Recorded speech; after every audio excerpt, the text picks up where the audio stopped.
Well, good morning, good morning, good morning. I am preparing to start on my very first moto-camping expedition.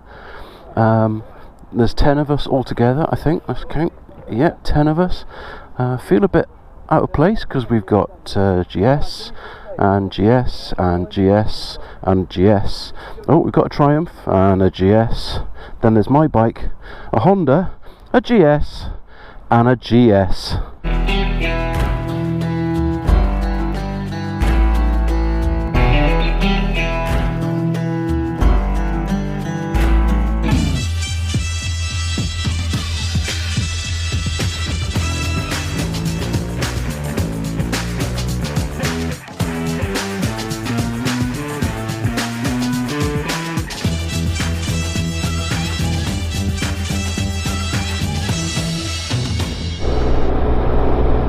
Well, I have had this bike for the massive length of time of 1 week,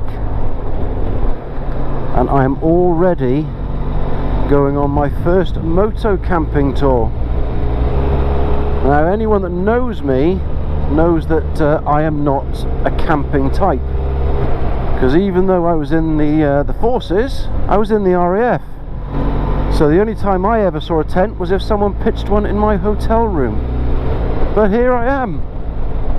I've been watching some YouTube videos of other people that I subscribe to that have done camping tours, and one thing is quite evident, that the proper kit that you need to buy is expensive. I am as tight as a camel's arse in a sandstorm. So I'm attempting this buying budget stuff. Now, there are going to be people there watching this thinking, you're an idiot, you're going to get soaked, because even though the weather's like this today, actually tonight and tomorrow is supposed to be pretty ropey with regards to thunderstorms and lightning, all very, very frightening. But I'm going to have a go. Now, I'm not one of these motor vloggers that's lucky enough to get free stuff, free top of the range moto camping solo moto tent things that you get. Whether that's because I'm not good enough, not big enough, or not female, I don't know. But I had nothing given to me for free except for the knife and fork set that my wife purchased for me yesterday. So what I've done is I've bought some budget stuff, and I'll talk to you about it on the trip down.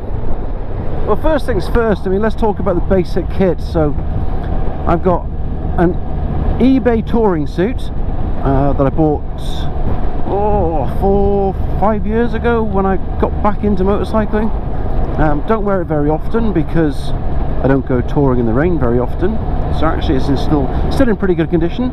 Can't say for the quality, it's waterproof, I know that. The armour I have replaced with Alpine Stars armour, just to be on the safe side. I don't think I needed to, I just had it there, so I thought I might as well use it. And the boots are also from eBay, sports touring boots. Comfortable, do the job, waterproof. You don't always need the best kit for basic touring. Sometimes we get drawn into the fact of how expensive stuff are, and the expense means it must be better. Well, you know, not always. Probably sometimes, but not always. So my camping kit, right. Now this is where it starts to get really scary. I bought a tent from eBay that I got for the princely sum of £16.95, brand spanking new. I showed some motovlogging friends of mine, but when I showed them, they said they suspect the only reason that's waterproof is when it's put up indoors, which does worry me, because when you look at the picture closely, it doesn't seem to have a back end. So what I may have bought is a 3-sided beach tent with a back door. So we'll see what that's like. What I've also bought, because I'm not completely convinced on its waterproof nature, is I bought a tarpaulin sheet which I can peg down over the top of it. Gives me that second layer. I should be dry. The other thing I bought was a $9.95 sleeping bag. Now, it is a summer sleeping bag, which will work out really well because we're expecting 25 to 26 degrees during the day only dropping to the low, or the high teens in the evening. So I'm not expecting it to be cold.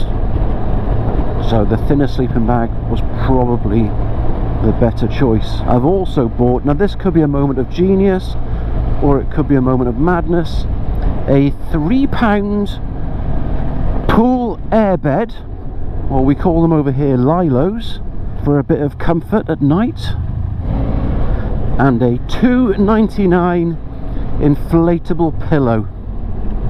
Now the worrying thing is I bought a water bottle with a mug attachment to it, almost like the military style that I was used to many years ago, which cost me more than my tent. Either this has been an absolute blinder of a bargain, or tomorrow I'll be picking my tent up from wherever it's flown off to with me in it, packing up what I've got left, which hasn't been destroyed by a minor shower, and riding home by myself. This is a 2-day, or a 2-day, 3-day technically. So we're travelling down today, we've got all day there tomorrow, and then we're travelling back on Sunday. Now on this trip are some seasoned moto campers, moto tourers. In fact, there's a couple that have just literally last weekend come back from the Stelvio Pass after riding down through France, Switzerland, Austria. That's a pretty place. So it'd be interesting to see what kit they've got, what they started with, whether, you know, the expenditure that they've put into it has been worth it.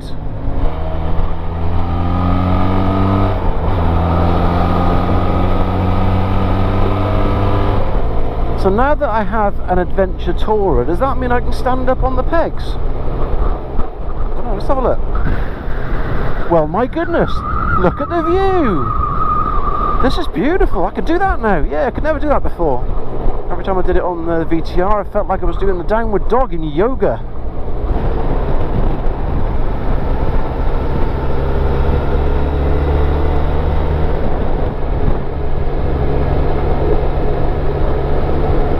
So the group's been split up.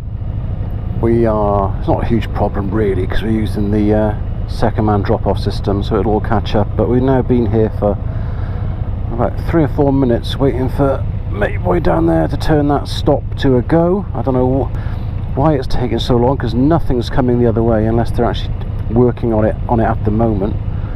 Just frustrating. Oh, but what I would say is, whatever surface this is, it looks like it's loose shale, but actually they're finishing it properly, and it's super tidy and super sticky and grippy, which is nice.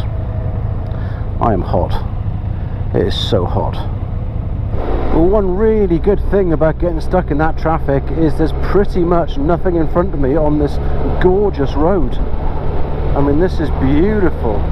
We have been separated and split up. I think the 2-man system has failed on this occasion. I do have my sat-nav going. I'm heading to Lumi's according to the sat-nav now, and that's where the next stop-off point is, but you're never really lost, are you? I mean, if you are lost and you've got places like this to see and roads like this to ride, then it can't be all bad, can it?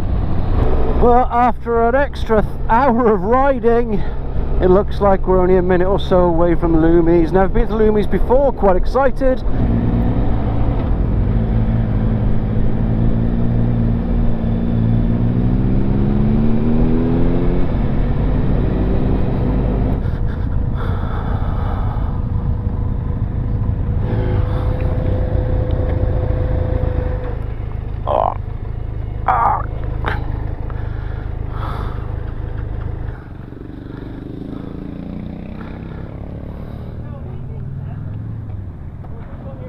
So that was Lumi's, a very short stop, 30 minutes.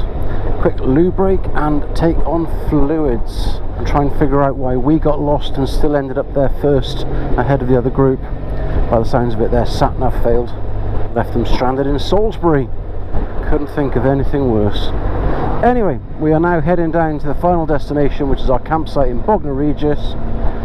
No idea what's in Bognor Regis. It may be just a campsite. So we're on the road from Lumi's now.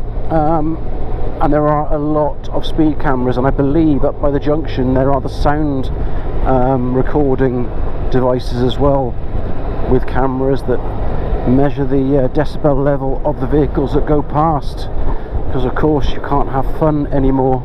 But the sky is just so blue, it's gorgeous. Right, let's crack on, concentrate hard, and I'll catch up with you in a bit. Oh, we've got to Bognor Regis and the woodpecker campsite. It's been a long old trip, especially with our little detour that we took to find some amazing roads that weren't planned. But we're here, it's literally around the corner. So in a moment I'm going to start piecing together the eBay stuff, equipment, ready for the night. But I think I shall save that pleasure for you and that comedy until the next video. So stay safe and please come back for part 2.